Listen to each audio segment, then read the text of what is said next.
एगो चुंदरी मांगा दा हमरे मन के पिया, मौसम सावन के पिया ना।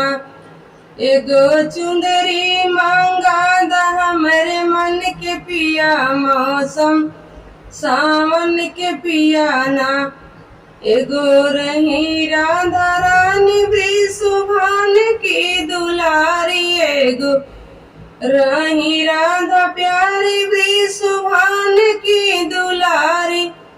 उनके मन में तस्वीर मनमोहन के पिया, मौसम सावन के पिया ना। उनके मन में तस्वीर मनमोहन के पिया, मौसम सावन के पिया ना। एगो चुंदरी मांगा दा हमरे मन के पिया, मौसम सावन के पिया ना।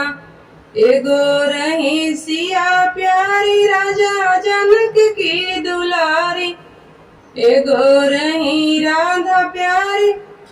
एगो रही सिया प्यारी राजा जनक की दुलारी।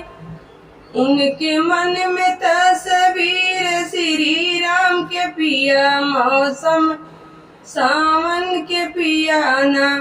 उनके मन में तस्वीर श्री राम के पिया, मौसम सावन के पिया ना।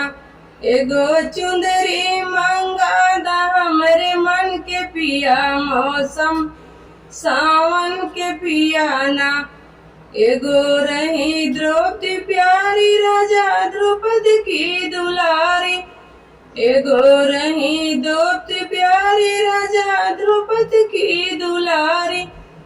उनके मन में तस्वीर पांच पांडव के पिया, मौसम सावन के पिया ना। उनके मन में तस्वीर पांचों पांडव के पिया, मौसम सावन के पिया ना। एगो चुंदरी मांगा दा हमरे मन के पिया, मौसम सावन के पिया ना।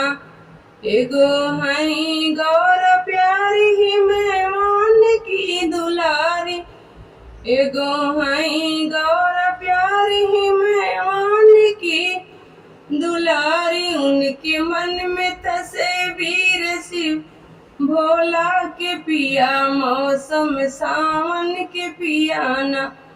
उनके मन में तस्वीर शिव भोला के पिया, मौसम सावन के पिया ना।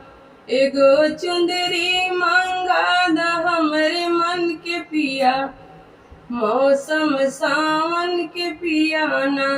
एगो चुंदरी मांगा दा हमरे मन के पिया, मौसम सावन के पिया ना।